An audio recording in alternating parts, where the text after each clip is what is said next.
Hey everyone, welcome back to our channel. Accidentally sent money to the wrong person on your FNB app?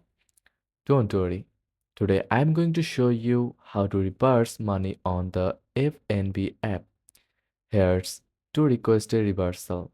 First of all, log into your FNB app, then go to Payments section and find the incorrect transaction. Take note of the recipient, amount, date, and reference number. You will need these details. Now, go to the FNB website and download the payment reversal request form.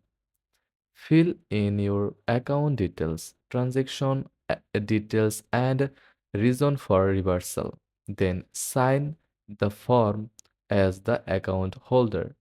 Then send the completed form via email to their official email address or fax to 0116990885. FNB will send you a reference number and contact the recipient's bank. If approved, your money will be refunded. Reversals aren't always guaranteed, so double check your details before making payments. If this guide was helpful, don't forget to like and subscribe for more quick tips. Thanks for watching.